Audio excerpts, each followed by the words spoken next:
اور مقدمہ تھا لیا میں. جو سائلین تھے وہ راولپنڈی میں شفٹ ہو چکے تھے، لیکن جو زمین تھی وہ لیا میں تھی. زمین کی بابت ان کا ایک ڈسپیوٹ تھا. ہمارا سول قانون یہ کہتا ہے کہ جب اموویبل پراپرٹی سے متعلق کوئی آپ کی لٹیگیشن ہوگی تو وہ اس عدالت میں ہو سکتی ہے جہاں وہ زمین ہے، موجود ہے وہاں. فار ایگزامپل اگر زمین شیخوپورہ میں ہے تو زمین کی بابت جو دعویٰ ہے وہ بھی شیخوپورہ میں ہو سکتا ہے، وہ لاہور میں نہیں ہو سکتا.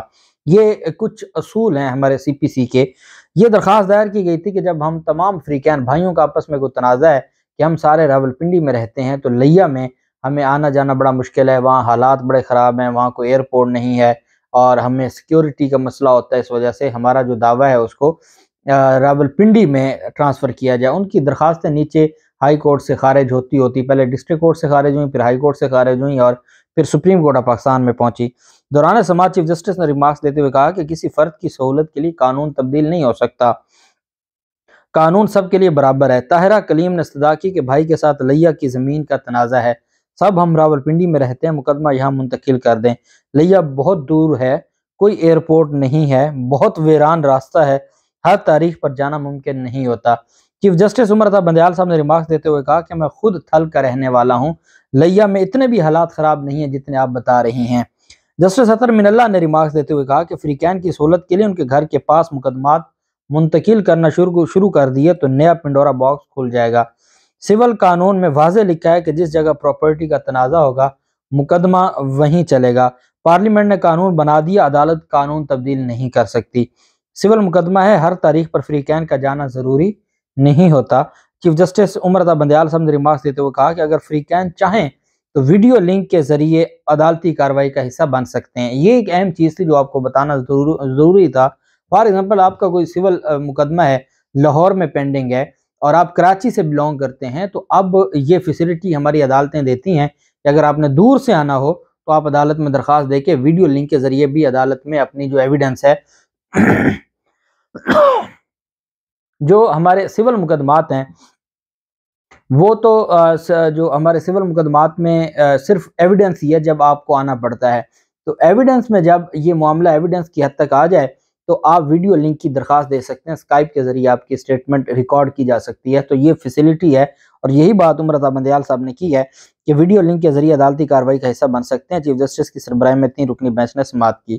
دوسری جانب ایک شہری نے سپریم کورٹ نے ایک پاکستانی شہری کو غیر قانونی حراست میں رکھنے پر، یہ ایک سی آئی اے پولیس کا افسر ہے، اس نے ایک شہری کو 3 دن حبس بے جا میں رکھا. جب اس کے خلاف کارروائی شروع ہوئی اور اس افسر کے خلاف انکوائری شروع ہوئی تو محکمانہ کارروائی میں وہ گلٹی پایا گیا کہ ہاں جی اس نے بے گناہ ایک شخص کو 3 دن حبس بے جا میں رکھا. اس کو نوکری سے برخاست کر دیا. سی آئی اے نے خود انکوائری کر کے محکمانہ کارروائی، اس کے بعد وہ گیا ٹرائبونل میں، سروس ٹرائبونل نے ان کی درخواست خارج کر دی اور وہ سپریم کورٹ آ گئے. سپریم کورٹ نے سی آئی اے لاہور پولیس کے افسر لیاقت علی کی برطرفی کے خلاف اپیل بھی مسترد کر دی. چیف جسٹس عمر عطا بندیال صاحب نے ریمارکس دیتے ہوئے کہا کہ پولیس افسر کا شہری کو 3 دن تک غیر قانونی حراست میں رکھنا مس کنڈکٹ ہے. پولیس افسر کے خلاف محکمہ نے انکوائری کی اور مس کنڈکٹ کا ذمہ دار قرار دیا. عدالت پولیس انکوائری میں مداخلت نہیں کر سکتی. جس نے کسی پاکستانی شہری کو حبس بے جا میں رکھا ہے اس شخص کے لیے کوئی معافی نہیں ہے اور اس شخص کو کسی بھی صورت میں معاف نہیں کیا جا سکتا. جبکہ دوسری جانب لاہور ہائی کورٹ میں ایک اہم سماعت تھی. فواد چودھری کو پیشی پر، جب آپ جانتے ہیں کہ ان کا یہاں پر ریمانڈ تھا اور راہداری ریمانڈ عدالت نے نہیں دیا تھا اور عدالت نے کہا تھا کہ آپ کو راہداری ریمانڈ کی ضرورت نہیں ہے، آپ نے یہاں پیش کر دیا ہے، آپ 3-4 گھنٹوں کا سفر ہے، آج ہی جا کے پیش کر دیں. اب وہاں پر پیش کرنا تھا اور اسلام آباد میں، تو اتنے میں ابھی وہ سروسز ہاسپٹل میں ان کا میڈیکل ہو رہا تھا. تو جو جسٹس طارق سلیم شیخ صاحب ہیں انہوں نے عدالت وہاں پر درخواست گئی ہوئی تھی نبیل شہزاد کی جانب سے، تو عدالت نے کہا کہ ان کو پہلے میرے پاس پیش کریں. ایک دفعہ ہوا، دوسری دفعہ ہوا، تیسری دفعہ ہوا، 3 بج گئے اور ان کو پیش نہ کیا گیا. جب عدالت میں یہ بتایا گیا کہ ان کو پیش نہیں کیا جا رہا، ان کو لاہور کی سڑکوں پر گھمایا جا رہا ہے اور اب موٹر وے پر ان کو اسلام آباد لے جانے کے لیے وہ موٹر وے پر ہیں جو پولیس ہے، تو ان کو بلایا جائے، جس پر جسٹس طارق سلیم شیخ صاحب نے یہ فرمایا تھا کہ اب ہر صورت میں اگر وہ اسلام آباد پہنچ چکے ہیں یا وہ موٹر وے پہ ہیں ان کو عدالت میں پیش کریں. 6 بجے کا ٹائم دیا گیا. اب یہ جو فیصلہ تھا وہ ریٹن فیصلہ تھا، جس میں دونوں آئی جیز کو بلایا، اسلام آباد کے اور پنجاب کے، اور ساتھ یہ کہا کہ فواد چودھری کو عدالت میں پیش کریں۔ تو عدالت میں پیش نہ کیا گیا۔ 6 بجے اچانک ایسا کچھ معاملہ ہوا کہ عدالت نے وہ درخواست خارج کر دی۔ اب چونکہ وہ ایک آرڈر تھا، آرڈر کو نبیل شہزاد نے سمجھداری کا کام کیا، اپنے وکیل اظہر صدیق ایڈوکیٹ صاحب کے وساطت سے انہوں نے توہین عدالت کی درخواست دائر کر دی۔ اس کے اوپر پہلے ایک objection لگا تھا اور اس objection کو عدالت نے ریموو کر دیا، درخواست کو قابل سماعت قرار دیا۔ اس پر دوبارہ اسی جج طارق سلیم شیخ صاحب کی عدالت میں سماعت ہوئی۔ فواد چودھری کے جو رشتہ دار ہیں، کزن ہیں نبیل شہزاد، ان کے وکیل اظہر صدیق ایڈوکیٹ نے دلائل دیتے ہوئے کہا کہ فواد چودھری کی غیر قانونی گرفتاری کے خلاف عدالت نے پولیس کو فواد چودھری کو عدالت پیش کرنے کا حکم دیا۔ عدالتی حکم کے باوجود پولیس نے انہیں لاہور ہائی کورٹ پیش نہیں کیا۔ عدالتی حکم کی اطلاع بروقت پولیس افسران کو موصول ہو گئی تھی۔ وکیل نے کہا کہ عدالتی حکم نظر انداز کرتے ہوئے فواد چودھری کو لاہور شہر میں یہ گھماتے رہے اور بذریعہ موٹر وے یہ اسلام آباد لے گئے۔ پولیس افسروں نے اپنے اختیارات کا ناجائز استعمال کیا، جو قابل اعتراض بات ہے۔ آئی جی سمیت کوئی افسر یہ نہیں کہہ سکتا کہ وہ عدالتی حکم سے آگاہ نہیں تھا۔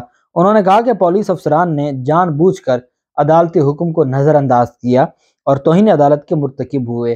پولیس افسران نے عدالتی حکم پر عمل کی بجائے عدالت کا مذاق اڑایا، عدالتی حکم کا مذاق اڑایا۔ پھر اس میں حوالہ دیا گیا کہ وہ پوری دنیا نے میڈیا کے اوپر دیکھا وہ ویڈیو کہ جب ابھی یہ موٹر وے پر چڑھنے لگے تو فروخ حبیب جو پاکستان تحریک انصاف کے رہنما ہیں اور سابق MNA ہیں، ان کی جانب سے پولیس سے یہ کہا گیا کہ آپ فواد چودھری کو کہاں لے کے جا رہے ہیں؟ فواد چودھری کو تو لاہور ہائی کورٹ کے جج نے بلایا ہے، وہاں پیش کرنا ہے، اور اس کے باوجود وہ دھکے دیتے ہوئے آگے لے گئے اور ان کو اسلام آباد لے گئے اور ان کے کان پر جوں تک نہیں رینگی اور انہوں نے کوئی عدالتی احکامات پر اس کی طرف سوچا بھی نہیں۔ استدعا کی گئی کہ عدالت ذمہ دار افسروں کے خلاف توہین عدالت کی کارروائی کرتے ہوئے ان کو توہین عدالت کی سزا دے، جس پر عدالت نے توہین عدالت میں سب سے اہم کام یہ ہوتا ہے، کیونکہ ایک فیصلہ موجود تھا، بھلے وہ انٹرم آرڈر تھا لیکن وہ عدالت کا آرڈر تھا۔ عدالت کے آرڈر کی جب توہین عدالت کی ہم بات کرتے ہیں آرٹیکل 204 کانسٹیٹیوشن آف پاکستان کی، تو اس میں کورٹ سے مراد ہائی کورٹ یا سپریم کورٹ ہے۔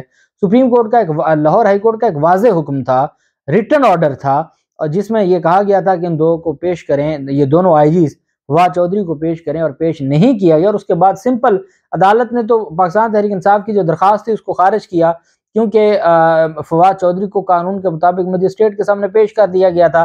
ایک مقدمے میں جب گرفتار کیا گیا تھا تو ان کی گرفتاری قانونی تھی، اس وجہ سے جو ان کی درخواست تھی کہ غیر قانونی گرفتار کیا گیا اس حد تک تو معاملہ ختم ہو گیا۔ لیکن اب آگے جو آرڈر آنا تھا، جو تفصیلی فیصلہ آنا تھا، اس سے پہلے ہی نبیل شہزاد نے یہ توہین عدالت کی درخواست دائر کر دی، جس کو عدالت نے باقاعدہ قابل سماعت قرار دیتے ہوئے آئی جی پنجاب اور آئی جی اسلام آباد کو توہین عدالت کا نوٹس جاری کر دیا اور ان سے جواب طلب کر لیا۔ یہ توہین عدالت کے نوٹس سے مراد یہ ہے کہ ان سے باقاعدہ جب آپ کسی کو توہین عدالت کا نوٹس جاری کرتے ہیں تو آپ اس کو موقع دیتے ہیں کہ کیوں نہ آپ کے خلاف کارروائی کی جائے، اور آپ ان سے جواب طلب کرتے ہیں۔ یہ توہین عدالت کا آئی جی اسلام آباد اور آئی جی پنجاب دونوں کے خلاف نوٹس جاری کر دیا گیا اور ان سے جواب طلب کر لیا گیا ہے۔ بہت اہم ڈیولپمنٹ ہے، جو بھی مزید تفصیلات ہوں گی آپ کے ساتھ شیئر کرتے رہیں گے۔ اللہ پاک پاکستان کامیاب و ناصر ہو۔ بہت شکریہ۔ اللہ حافظ۔ پاکستان زندہ باد۔